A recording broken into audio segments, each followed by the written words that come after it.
So, Yeah. we are reviewing Wicked Ones Online. Just Wicked Ones. We made it. Oh, online. sorry, yeah, we're reviewing Wicked We're Ones. reviewing We Wicked called Ones. our campaign Wicked Ones Online. We're reviewing Wicked Ones, comma, online. Because we are this online. Is how we're reviewing on it. webcams. Yes. Yes. So just real quick, Wicked Ones is a Forged in the Dark game.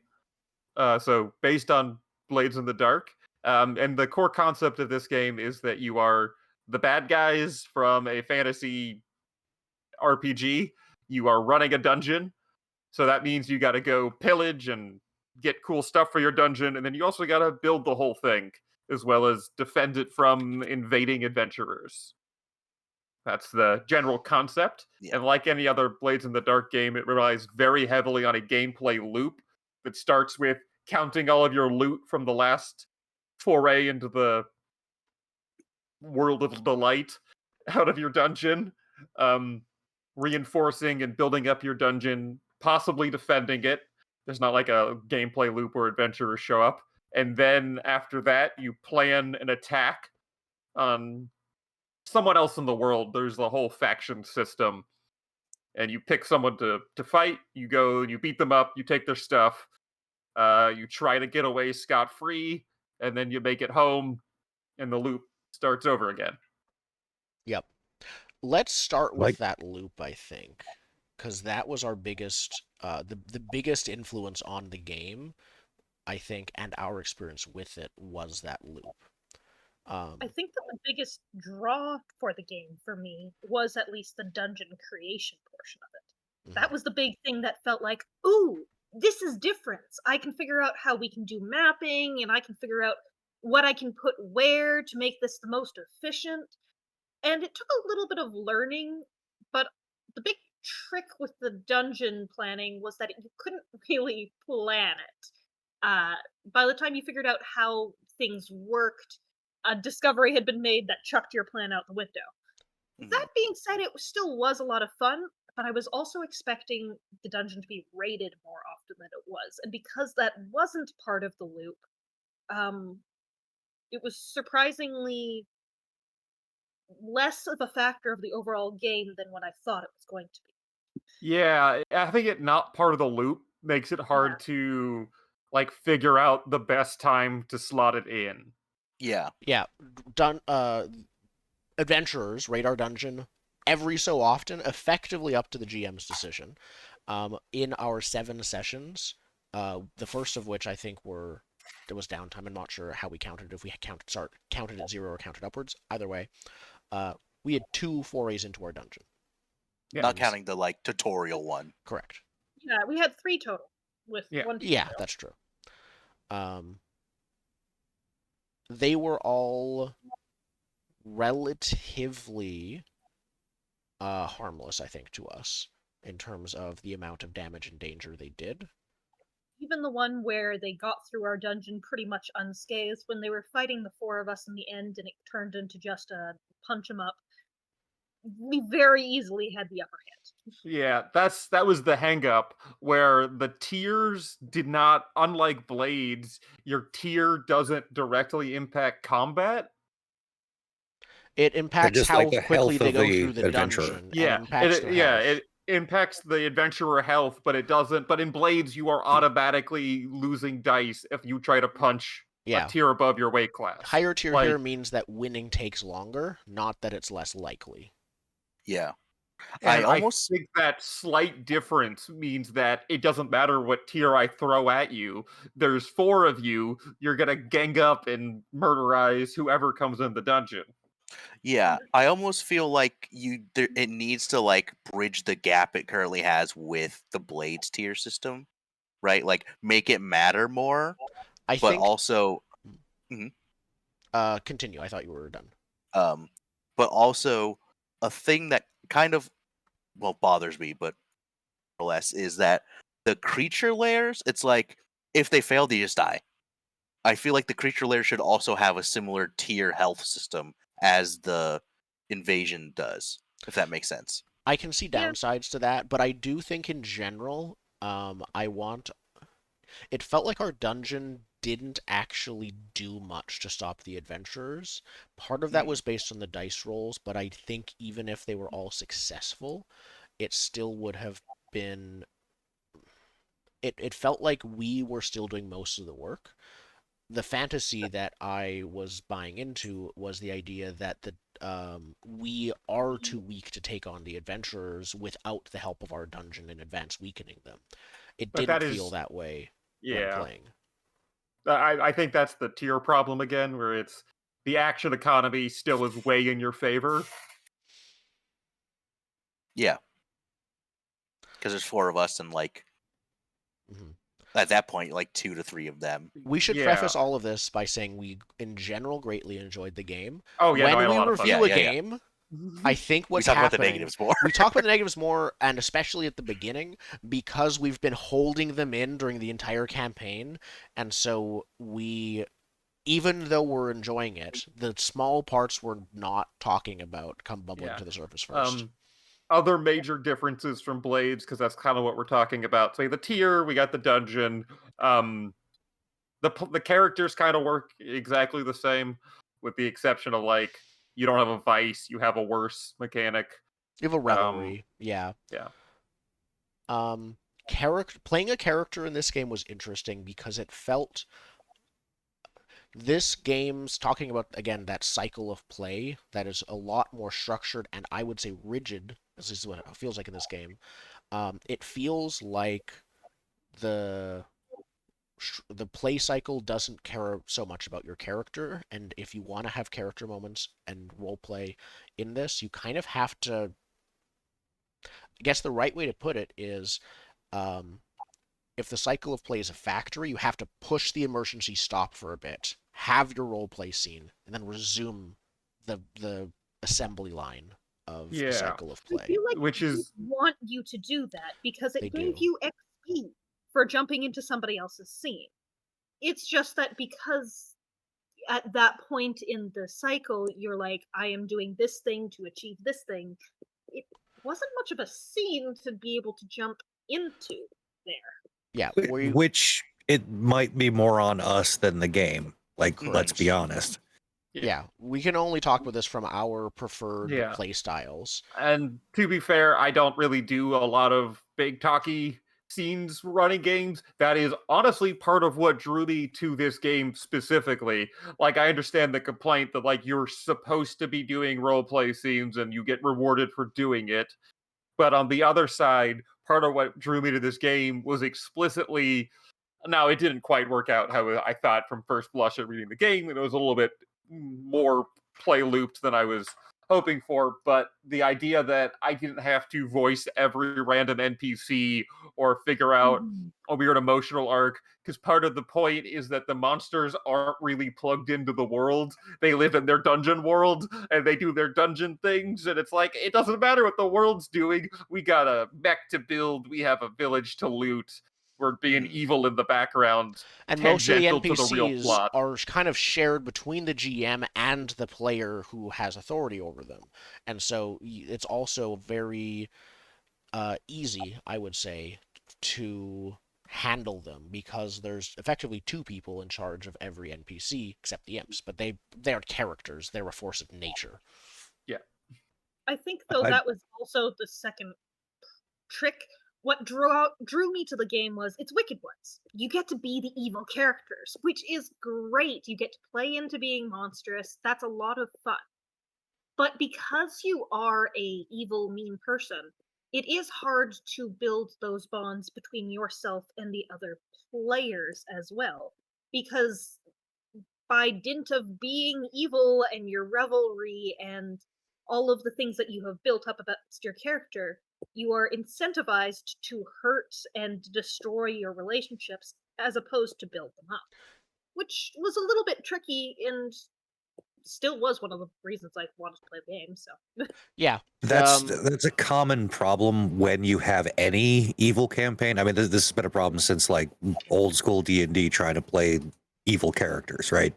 There has to be some kind of conceit baked into the setting or into your characters that you will never actually turn on each other to the fullest extent.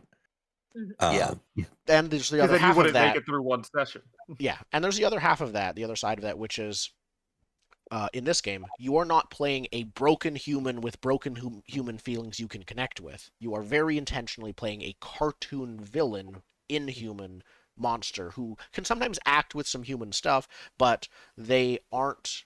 There is always going to be a barrier of separation between all of the players and that character because Yeah.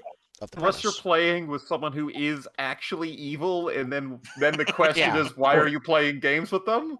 Or you play with other people that have run games before. Because if you've run enough D&D, if you're a D&D GM, you played evil characters. You've done it Yeah. every session.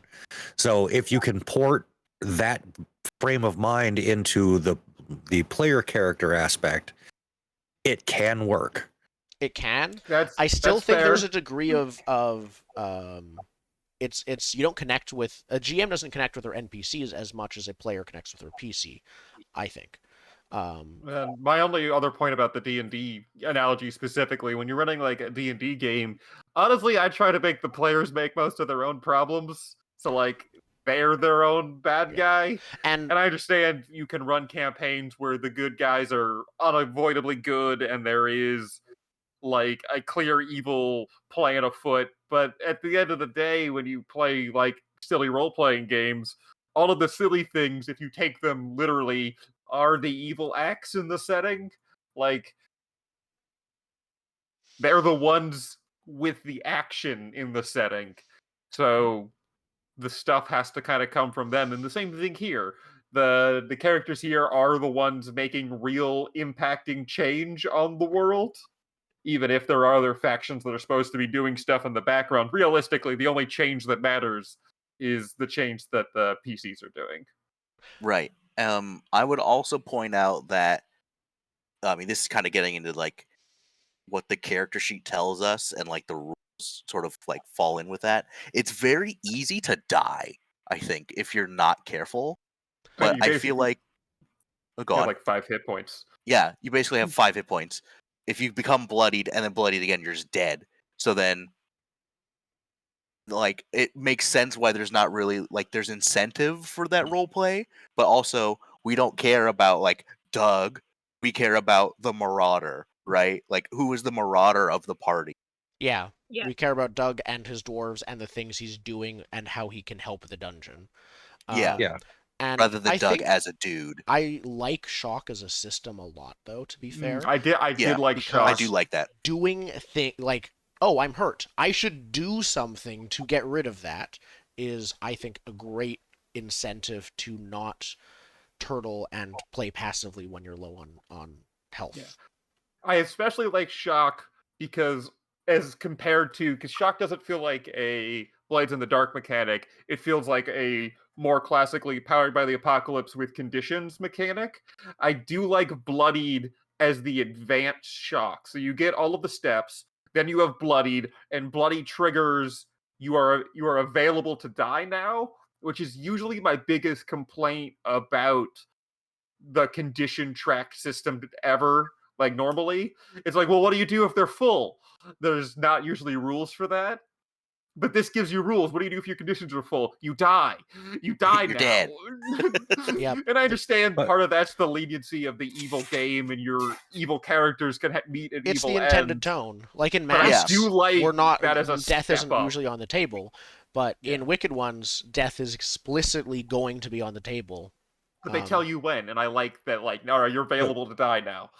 To explain shock, so there are 9 actions in this game. Each action, or 3 of each action in different categories: brains, muscles, and guts. All right, so you can take shock to brains, muscles, or guts, which affects the 3 actions that are in that category. I believe it's at a -1? Yeah, When you -1 roll if you have minus shock, one yeah. on just your next roll.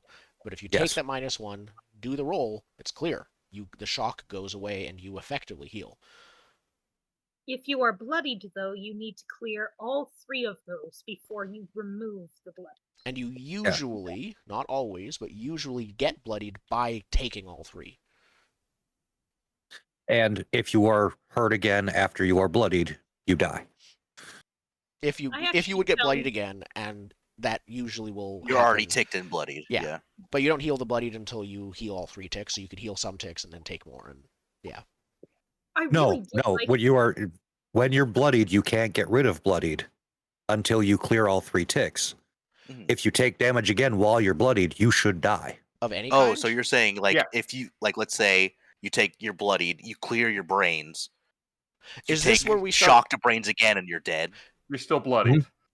Got it. Is this okay. so? I guess this is where we start talking about the rules of the game and the Yes. rule structure. So the game is good. Individual pieces of the rules are clear. But if you look for a specific rule in the game, it will usually be the comprehensive rule will be about 4 paragraphs, let's say, if it's a 4-paragraph rule. You'll find 2 paragraphs on page 1, 1 paragraph on page 5, and the other paragraph on page 90. Yeah, there's some layout concerns. Yeah.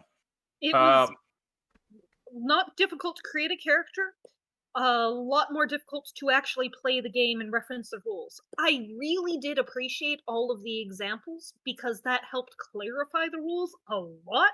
the But examples the were fact good. that Yeah. we needed them was a little worrying sometimes. Yeah, and to the we- game's credit, there are rules reference sheets that come with the game. Yes. So Rule of reference finding- sheets. Yeah. Yes, and that's very helpful. That said, it was still challenging to. It was always an aspect of the game was figuring out the pieces of it, and the fact that this game, I would say, is more complex than Blades. It has specific crafting rules and specific magic rules and different types of both. The whole dungeon delving or dungeon building rules, like it has, I would call these spokes, I guess, off of the wheel of play. If we're gonna go with that metaphor, it's a good metaphor. Burning wheel like The that's a problem, prize. the problem that I had with the specificity of the rules is yes, they are very specific, but they stop about 3 sentences short of being specific enough. Mhm. Yes. One clear example was loot dice. Does everybody get them, or does one person get them from an individual source of loot? It's not clear. We think it's separate based on some of the examples, but We could it's be wrong. not clear. We had to debate it. Yep. Or another example was we had the foundry type base. And we were trying to figure out, okay, is the dice we get one for each of us or one?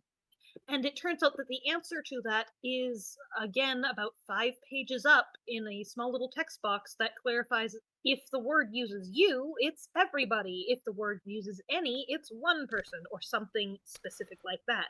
Unfortunately, those are normal words. They're not really considered to be keywords. So when we skipped ahead, read the Foundry stuff, we didn't know we needed to read 5 pages back in order to get normal worded keywords to know how this will work. I think that's one of our biggest. One of the reasons for our difficulty when engaging in this game is because none of the text in this game is wasted. And I don't know if Indigo did, but I don't think any of the rest of us necessarily read through the entire book straight from top to bottom like a book.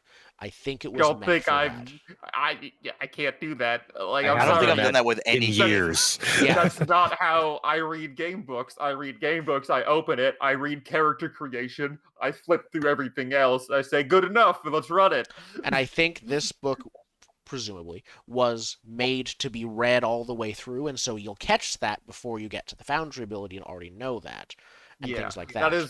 That is fair, but once again, like just to save myself from my statement, when I do it, I do keep the book next to me and I use it as a reference tool. This is just less designed as a reference tool. I think it would be really, really helpful if it did have just want more questions? Go see X section. It's just they'd have that all over the place, but that would probably help. If you want to play the game, read through it top to bottom. If you have read the book first. Yeah, read through it top to bottom. I think it will. It's not necessary. We played and enjoyed our time with it a lot, but it will smooth out all of these kinks we're finding. Yeah. Especially with the amount of setup. That's the next thing we need to talk about. There's so much paperwork. Oh God, there's so many things to set up. Yeah. I have an issue with how the sandbox is built in this game. I like There's- a lot of it, and also agree there are big drawbacks. Yeah, all of it being front loaded seems like a problem, especially when functionally, if anything is 2 tiers above you, you're not interacting with it. Why would you? That's insane. Yeah. Right. So why isn't it, tier up your dungeon and then make the next tier above you? Yeah, well, 2 tiers above you. Always know what's immediately above you, but like as you progress, keep building off, which would make it easier to flow with the narrative of what you've built so far. Because you make a couple factions, see what the world's like a little bit, and then you're like, well, what's more powerful than these things that we now know about? Mm-hmm. Yeah, or just like kind of what we had done with how we decided to structure how we did faction turns, do something like that where after during every play cycle, add one new faction into the game, and then until you have enough, but slowly start developing the world piecemeal. Because yeah, it took us 2 4-hour sessions basically to finish setup. Yeah. Now, granted, that setup included learning how characters are made, learning how to do the sandbox turn, learning how to make a dungeon, and then making the dungeon, and then writing a bunch of stupid factions. And doing an initial dungeon attack with tutorial adventurers, basically. Yeah. Which I will give this book credit for. They ran you through every step of that. Yeah. It's like a full chapter that's here's everything in this order, how to do it. Yeah. As much as I'm complaining about the amount of like bookwork setup you had to do, they did walk you through it. They didn't just say figure it out. They did give you hand-holdy examples. It's a very smooth ramp up a very large mountain, is what I would say. Yeah. But to go back to they gave you just 3 sentences short. We created all these factions. But as far as we could tell in the book, there was no actual way of how to do a faction turn. So we had a bunch of factions and nothing to actually work with them. We had to create that process ourselves. Now, there is a result. There is one result on blowback that is factions. Oh, okay. So you could theoretically default to that, but that seems like it's not going to happen often enough for factions to feel dynamic. Okay. So, yeah, it's just a matter of need a little bit more information on factions, especially as we've spent so much time creating them in the worlds. Which would be mitigated if we built them piecemealed. Yeah. Mm-hmm. Should we talk about pillaging? Because I think that's actually more of a core mechanic than we engaged with. But... Yeah. So pillaging is the game's level up mechanic.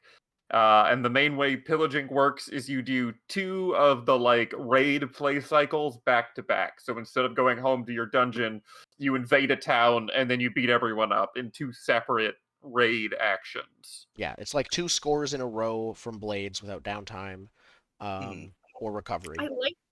I liked the idea because it was more damaging. I found most of the time when it was recovery and we just recovered everything, I went from middling hurt of hard hurt to just clear, and I'm like, all right, I know I'm good for a lot.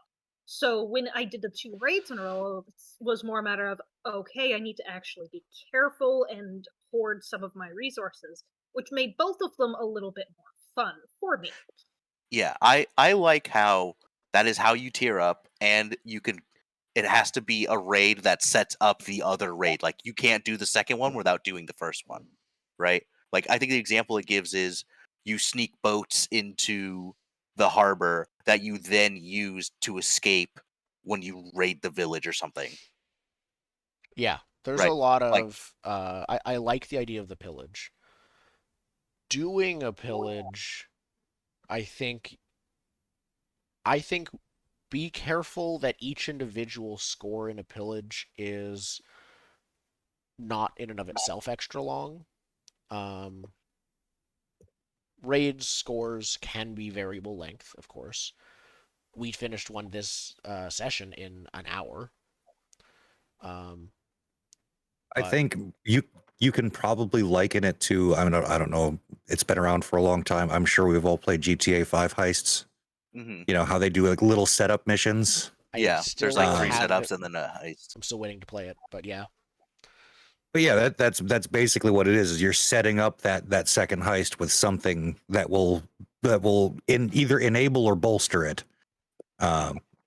And I like that concept, especially because Blades sort of doesn't do that unless you use a downtime action to survey the area or something. There's nothing that you can really do to make a score go better. Yeah, I do. Yeah, the double score leads for a lot more options than like one single downtime setup action does. Yeah, I like the idea of it. I think just, I guess, be careful a bit with not making both of them full-time. Oh, yeah, because Blades. it's gonna take you 4 hours. 'Cause it's gonna take you Yeah, 4 hours, and by the end you're gonna be like, "Can we go home and do our downtime yet, please?" Yeah, it should be the heist mini game and then the heist, you know. Yeah. Yeah, Like, yeah, it should almost be like a mini it's raid somewhere rather between than like a full. a downtime action and a raid. Is, I think, our suggestion for handling that. But it was still good. I like that you pull another faction down to tear up yourself. Yes, I do like that Yeah. you have to actively tear someone down to advance. It's a cool, evil mechanic for level up. Yeah. Where'd you get all that new gear? I killed them. Yep. Speaking of Took it. leveling up, Look at all those burning bodies back there. Yeah. Speaking of leveling up, I think XP itself for player characters. So the crew itself doesn't get XP, unlike in Blades, unless I forgot Which something is the whole time. better. I like that. I'm good either way. But characters have 3 different methods of advancement: 2 XP tracks and 1 learning skills, basically. Learning on the job. Learning on the job. There was a term for the burning wheel. I don't remember what it is, but yeah. If you don't have any ticks in an action, if your action rating for anything is 0, if you do it 3 times anyways, it'll go up to 1. Won't go past that. That mechanic stops mattering once you hit level 1. But it is a very interesting way to push your characters into more generalist abilities. Now, it's a little bit more tricky to level up past that point because that is onto a different section, the Reckless XP. And unlike the fact that it sounds like, okay, you can get it easily, you can get 1 Reckless XP per session, and you need to spend then 3 sessions, which will let you put 1 dot onto 1 thing. So it's really hard to push your skills above what you start at. I tried aiming for it the entire 7-session game, and I never leveled it up once. Same. Because the I thing did that once. needs to level it up is either being bloodied, which, as we mentioned, is a step next to death, or going feral, which is using our stress track to the end, and therefore losing access to a lot of your abilities. Both of those are fun. Both of those are very roleplay focused. But they're both so risky that basically your action dots don't level up very much. Yeah. So as far as going feral's concerned, because I feel like that's a very core mechanic we need to define. It's very every character has what's called a dark impulse. It's some messed up thing that your character does when they get stressed out. I think most of us were reckless. Is that I was accurate reckless. statement? You're vengeful. Yeah, Vengeful. 2 people had vengeful. And I had sorry. cruel. Yeah, vengeful is the dark impulse. Yeah. Yeah. So it feeds into the be a monster type thing.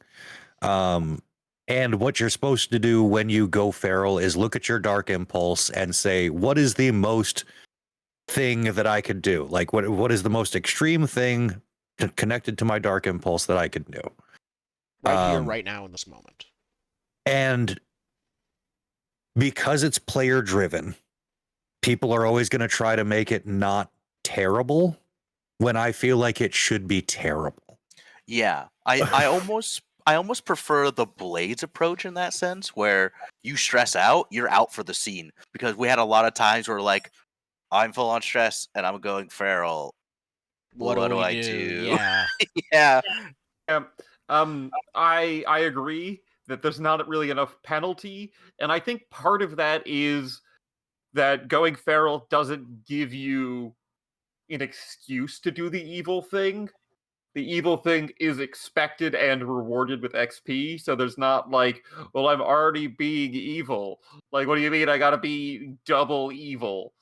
Yeah, I go Well, from being evil to being stupid evil is usually what it does, and I think that's fine. Honestly, I think the game intentionally wants you to go feral every session. That's why it gives you XP for it, but that's also why it doesn't otherwise punish it. There is no such thing as traumas. You don't gain traumas. Um, I Sounds There like were hard. some mentions in the book about how much it messes up the dungeon or whatever you're doing when you go feral. yes. So, like, there should be lose the some downtime. negative consequence to at least the environment in the area that you go feral in. Right, Yeah. but it was also like we aren't going feral in the dungeon, right? We're normally stressing out while we're out on a raid, which is a disconnect.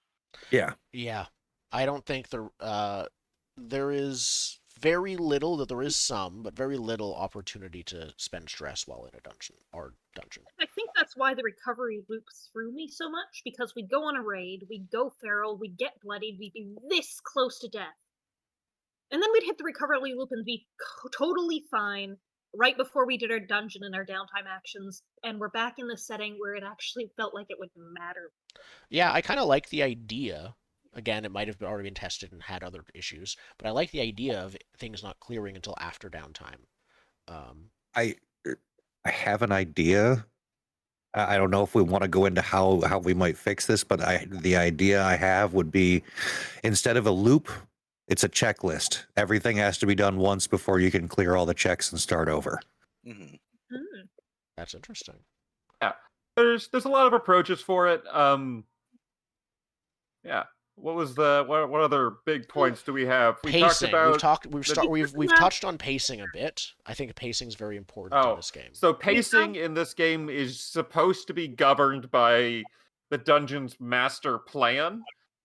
In each step of the master plan, there are 6 steps. The first step is always the same. It's to grow the horde. And then the crew decides what the next 5 steps of evil they have. In our case, it was gather knowledge, build robot, beta test robot, make a statement, and then kaiju super weapon. That was the plan. A very evil plan. But each step of the plan was supposed to take, what, 3 to 4 sessions? Which I think my book said we're 3 to 5, but I think I have a 3 to I have a 5 is version. actually what it said for me too. Which is the, like, game-suggested pacing. So at 6 steps, at 3 to 5 sessions per step, that's an expected 18 to 30 sessions. To be fair, I don't think anyone's gonna finish this. That's a lot to chew. That's like a full year of playing this game. Yeah, with the and occasional your weekly character break. will max out in a third of that time. I And don't that's know the if thing that's that I would true. You don't think that's true? The I third XP track was the Wicked XP, and it is bigger than the one in Blades. It takes 9 ticks in order to level up. Fair. Okay, Again, never mind. you can at max get 4 XP per session. One is by getting progress on your master plan. Another is by jumping into somebody else's dungeon scene and role playing with them, acting like a monster, and using your gear or supply in creative ways. Which is interesting in that those are the 4 like driven. The game wants you to do X, which was kind of cool, though they were kind of difficult to do and didn't fit all play styles, is what I found. Like, I found that different characters tended to focus on different things. I tried to act like a monster a lot.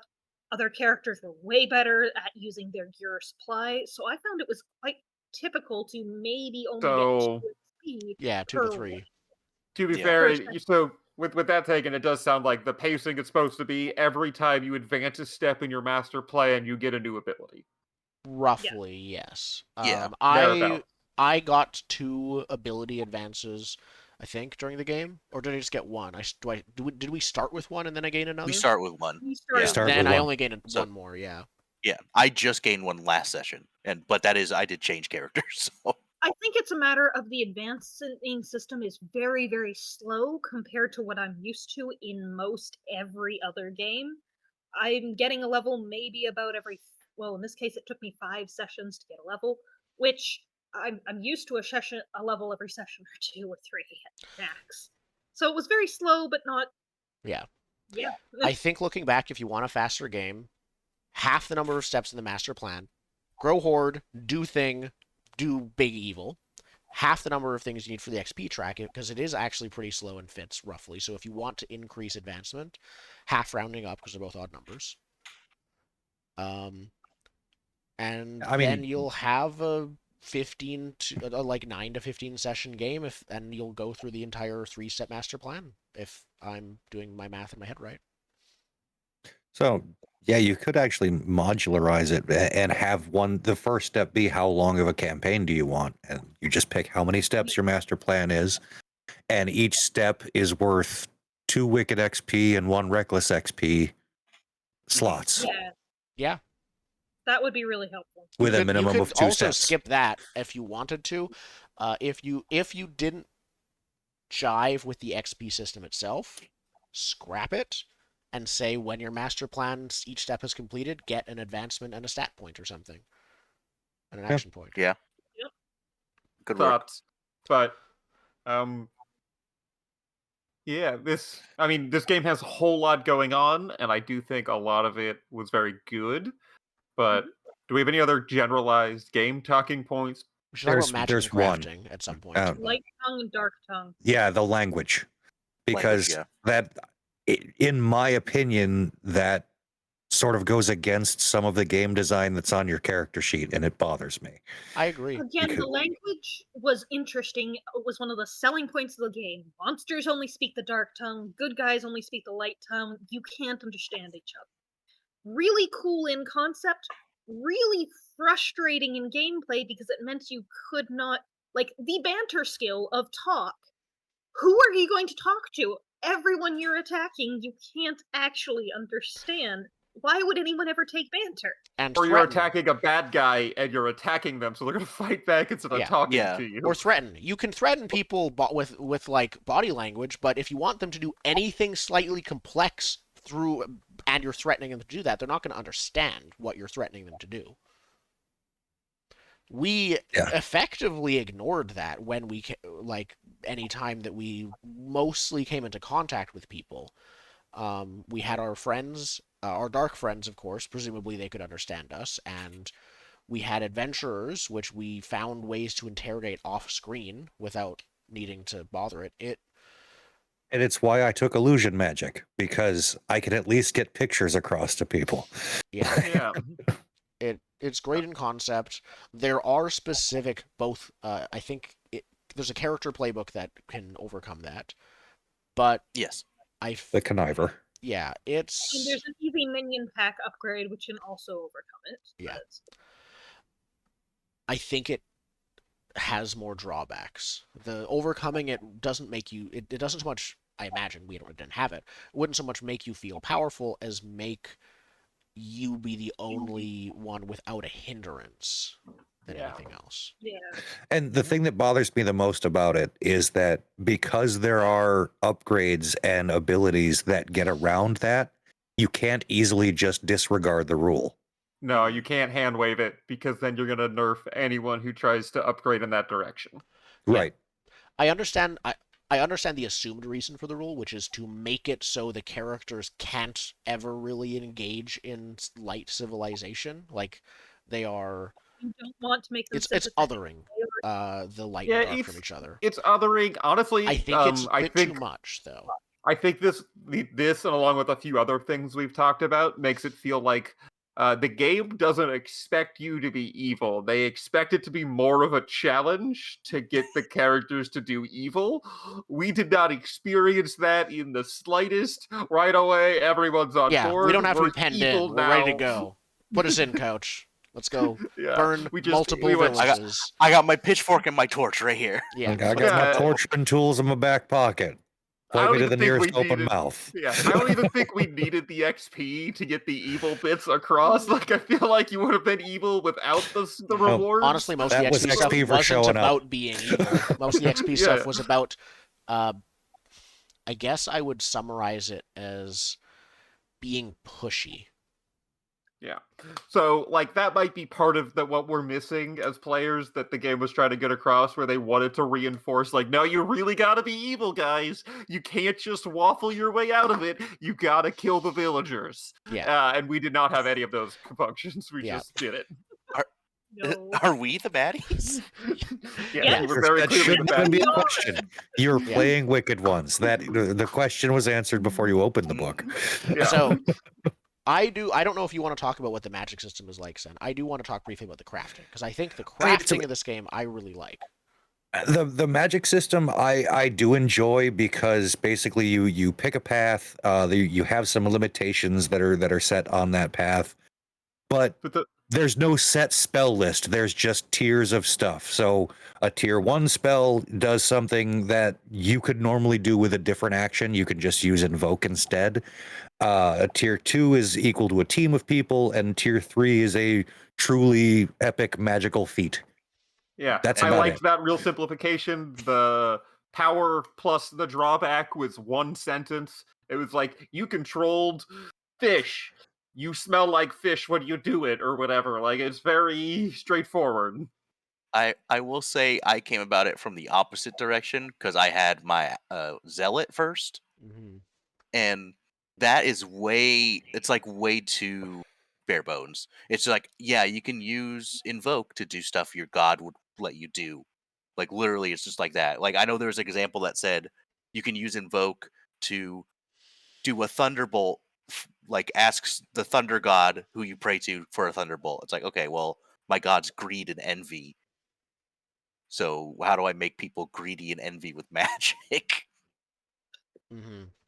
On the So- entirely opposite side from probably too simple is the crafting part, which is different from magic, where you have tables and lists of different specific contraptions and how they work and drawbacks from them that you may or may not have on them.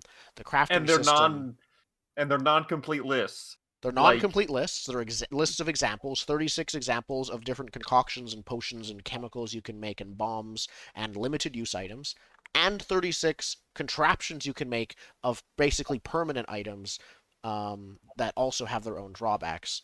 I found the crafting system in this game to be very both. It had the strengths of both. If you weren't sure what you wanted, there was something in there you could just pick and it'd be great. And if you wanted to do something specific, you had all the support you needed. A lot of love went into the crafting system. It shows and it and the people in works. general. I mean, if you look, Other than your entirely broken power. other Yeah, than the power- fact There that was like 2 lines of mistakes on crafting, but like the crafting did have a lot of love put into it. Like, there's no way you can say anything, but like they Yeah. clearly put a lot of time and effort into making crafting something that can be done. And I'm assuming that is someone who played Blades in the Dark, tried to make stuff, threw their hands up, and said, "I'm doing it myself." Just... and they did it. I still maintain that it's not that broken. I think it looks more broken than it is. Sure, it's 7 downtime actions, but Yeah. I can Yeah. only use those 7 downtime actions to make stuff that everyone can use. And narratively speaking, all it's doing is providing more different it's fictional positioning things I'm making for the most part. Mhm. So To me, that leads pretty neatly into loot, which was kind of interesting and frustrating. We already mentioned we weren't sure how many loot die we got. Basically, why that matters is you roll as many loot die as you get. If you get a 6, that means you got a special magic item. If you got a 4 or 5, it means you got a gold, which is the equivalent of a downtime action. And if you got a 3 or less, then you got a dark heart, which was an extra die to something. The challenge I had with that, while I really liked, okay, you're most likely to get the least useful thing, that gold is all you wanted, for me at least, because a special item, that's nice, but I don't care. All I want is more downtime actions, because I want to interact with this system more. there's so much I can do. I can build a dungeon, I can build my clocks, everything I care about is in downtime. And Yeah, I That's have no way of getting gold there's a real specific. glut of downtime options Mhm. because all dungeon mechanics are downtime. But So player it's characters either only get one downtime action, unlike Blades 2. If Yeah, so it's- to add on to the pacing thing, if you're going to change the pacing, shorten the game, increase downtime actions as a base. because players had to pick: do I help myself or do I help the dungeon? Mhm. Yeah. Yeah. It's I have one thing I can do, and there's 5 things I want to do, and that's never going to change. Gold will give me a second sort of downtime action. I do like the game. Speaking of downtime, though, I do like the game enforced your evil people building a dungeon, where it's like, Oh, no, you dungeon just logic? declare. Yeah, where you declare what Mm. you're doing and do it in the dungeon. You're not supposed to like collaborate on it. You're supposed to be We all squabbly little children. Yeah, we all kind of like we get home and then we all split off into our little parts of the dungeon and do our own thing. Where it reinforces that we're basically allies of circumstance more than anything more. It works. The dungeon Anything logic was fun. It was just a quick little mechanic to see how much the people that aren't the dungeon creators that live in there like the dungeon. So your monsters and stuff. It was a real like morale check to see like how they do it. Yeah. Minions in general, I think worked really well. Yeah. Though, again, if you're shortening the game, just give everyone a minion to start with, because that's the first action they're all going to do. Because if you don't have a minion, you're doing nothing on raids. They're your secondary character. It is pretty much required to have a minion at all times. It is. The first thing basically all of us did was get a minion. Or took an And, ability that and gave us a most minion. of the playbooks, do have abilities that increase minions. Mine doesn't. The Warlock not built for minions. I don't think mine does either. But yeah. Mine does, but I don't like a automatic you have to take this option first. Yeah. Pretty much. It's So- like starting a card game with no cards in your hand. The first action you're always going to do is draw those cards. So you might as well just start with some. Yeah. It adds more. Technically, it adds more to the setup, but that's a drop in a bucket. And it does yeah. make sense. Like it would make sense for 4 disparate bad people who are leaders of other bad people to conglomerate in a dungeon. It gives that whole like Caves of Chaos sort of vibe to things. Yeah. Anything else we want to talk about? I think before we do the 3 questions and rate the game. Just was because it- of the last game we reviewed, I liked the art in this one. The art was very cohesive. It had a solid style. I mean, it's on the Yes. overlay. The imps It's on the are overlay. The imps were so good. brilliant. All the little imp poodles in the book with like swords through their chest and like, I'm boiling in a cauldron. Oh no, help me! It Yeah. was great. Yeah, I like all the dungeon art too. Like Yeah. this. I don't know if we're on the same page, but like There's a bunch of you could assets. just- I'll show the page if you want. Yeah, there's a bunch of digital assets. The game was real fun to like look through. Yeah, this is Yeah, our very- hand-drawn dungeon, but we also have. Where's our dungeon assets? We have one, don't we? It's on the Is that our tokens archived? thing. Tokens. Oh, I'm tokens. on tokens. I see There's all the imps. imps. Yeah. Do we? I think Jordan was talking about and adventures. All the art here is great. yeah, I was talking about the The like little the doodle ones, yeah. the No, little I have doodles. them I like the weirdly doodles. saved locally, like okay. uploaded to Roll20. Okay, yeah. There's a Yeah, I bunch never of put 'em all in. assets, digital assets and stuff There for were like so many of them. putting together the dungeon instead of doing it drawn like this, like we did. There's like drag and drop assets you can use that are much cleaner. We like our messy dungeon, though. Yeah. I mean, there Cavern are of some of Cheese. those on the dungeon itself. are. Yeah, like the I think bridges. the stairs, and The stairs. some of the these, door. These guys. yeah, they worked quite well. I tried to use some of them, but there's only so many, and Yeah. sometimes it's easier to doodle than to Yeah. find it. Mhm. So it's a lot of the stuff in this game is great. It's clearly I mean, honestly, I don't think there's a single role-playing game other than maybe some of the biggest ones that aren't passion projects, but this really shows. Yeah, Mhm. a lot of passion was put into this. It was.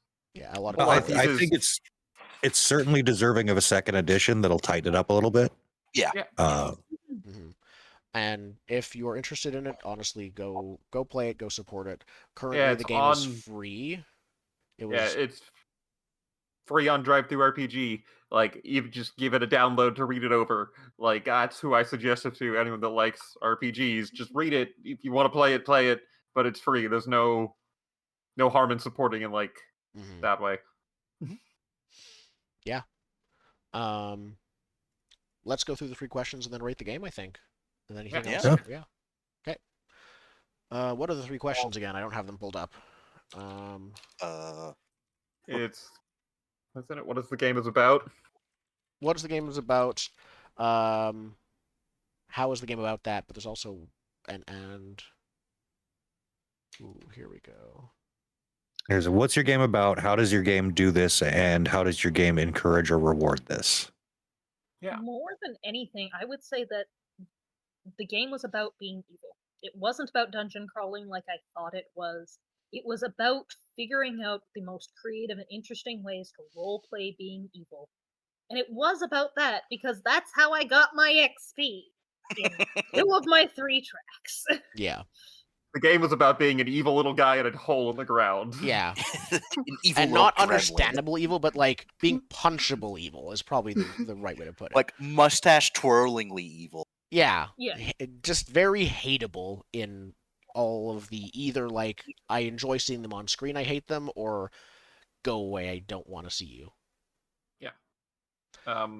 So how does the game do this? By asking you XP questions. Yeah. Most Blades-esque games do that. Yeah, they Like, tell character you to your creation, face. we're given- Yeah. Mhm. Character creation. Well, I think that's the third one. Of how do Yeah. we specifically be evil? Yeah, I think Like- the, Well, how does your game encourage or reward this? Is things like dark hearts and compels and things of Yeah. those Yeah, natures that There's explicit mechanics to reinforce evil. If you're not evil enough, the game has specific mechanics that say you're evil now. should we mention that compels were in the game technically, but we barely engaged with them because they just came up now? They exist. You're gonna find with the book. Perfect. I don't know the book. Lols. Okay. Yeah. Our That's ratings? all those. Yeah, ratings. I give it Um, 4 soon-to-be burning airships out of 5. I give it 4 out of 5 drunk dark dwarves in a bar. I think my 4 out of 5 is imps at a little cheerleader pyramid. Yes. One of the bottom ones is looking a bolt. 7.5 out of 10 bullseyes. You did it! 7.5. You did a metaphor! Ah, 7.5 murdered you get people in the first village. Yeah, 7.5 dead villagers. Don't ask what the other half. I'll give it 3 out of 4 torturous Wilhelm screams coming down a dark hallway. Yeah. Perfect. Cool. Well, thank you for playing So- Wicked Ones. Yeah, This was just on my list forever because it's be a dungeon monster. I'm glad we stopped when we did, and I greatly enjoyed my time with this game. Yes. yes. It did not. We did not overstay our welcome with this. It Yeah. is never say are welcome, and it does what it says on the tin. Yeah. It does. It what does. If you're says. interested does. in the premise, play it. Just don't necessarily play it for as long as it wants you to. And Absolutely. be free. Like don't Yeah. constrain yourself. Yep, change Be as stuff, evil as make you want. tweaks. Evil. Where you- Okay. Cool. Next All right. week, I think, as far as I'm aware, unless things happen, we will be back with masks, which we Less previously, evil. hopefully, Well, we you can do evil masks. More but we'll talk angsty. about it. evil More masks doesn't work. angsty. I've considered it before. I don't think evil masks works unless you're at evil high school. We'll get to it. Unless that's a very specific if. Well, you need to be within a structure that is pushing you to be evil masks. Nonetheless, Talk about evil high. next week. Vile Academy. yeah, you need adults telling you to be evil, and I guess that only works in evil high school. We will be back next week with probably not evil masks because we try to play these games rules as written. Yeah. Session 0, session 1. Are we just gonna play our characters we played Session last zero. time? No, we'll Session do a new zero. thing. Session Session zero. Session If you want to remake your character, that's fine. That was but, like, I'm gonna do the same character. Part of the reason that we I'm You made So mine. we did a session of masks before. I think we did 2 sessions, and then we had to take a long break. That was fine. We decided to switch to a campaign. It's been long enough that I'm now ready to GM it again without feeling like I'm copying my previous campaign. Yeah. We're doing a That's whole fair. session 0 though, so I can throw nonsense at the wall and see what sticks. Mm-hmm. You're not gonna be Dark Wizard Greg again. No, I'm gonna find a new weird character to play. Just be like, Yeah, I I'm don't- an imp from Wicked Trying Ones who not to decides to subvert be. characters. No. I'm not feeling military school cadet anymore either. So Yeah. That's fair. Perfect. Yeah, New mask We'll figure it out. campaign. We will be back next week. Just begin it. Cool. Okay. We'll talk to you all then.